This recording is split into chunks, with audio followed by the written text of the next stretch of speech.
უკვე რამდენიმე დღეა ტელეკომპანია თრიალეთის ანგარიშებზე ინკასოა დადებული. ეს ფაქტი არ წარმოადგენს მხოლოდ ფინანსურ პრობლემას კონკრეტული ტელეკომპანიისთვის.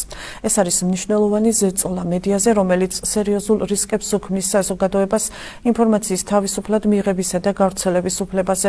მაშინ, როდესაც მედია რჩება ერთ-ერთ ბერკეტად, რომელიც მოქალაქეების პრობლემებს და ყოფას საჯარო სივრცეში აყენებს, მსგავსი ქმედებები პირდაპირ აზიანებს საზოგადოების ინტერესებს. უნდა გვახსოვდეს, რომ ფინანსური წნეხის პირობებში ტელეკომპანიას უმძიმდება ოპერირება და შესაძლოა მომავალში, იმ შემთხვევაში, როდესაც მოქალაქეები დახმარების თხოვნით თრიალეთის ჟურნალისტებს დაურეკავენ, ისინი უბრალოდ ვეღარ შეძლებენ მოვლენების ადგილზე გაშუქებას. სამწუხაროდ სიჩუმემ, რომელიც ჩვენ საზოგადოების ნაწილმა გამოვიჩინეთ, ხელისუფლებას მისცა შესაძლებლობა კიდევ უფრო გაეფართოებინა მედიის შეზღუდვის პრაქტიკა.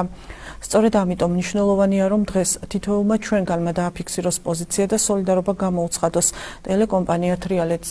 თუ დღეს არ დავდგებით მედიის გვერდით, ხვალ შეიძლება საერთოდ აღარ დარჩეს ის პლატფორმა, რომელიც ჩვენს ხმას გააჟღერებს და ჩვენს პრობლემებს გააშუქებს. შესაბამისად, თავისუფალი მედიის დაცვა ჩვენი საერთო პასუხისმგებლობა, როგორც საზოგადოების, რომელსაც სჭირდება სიმართლე და გამჭვირვალობა.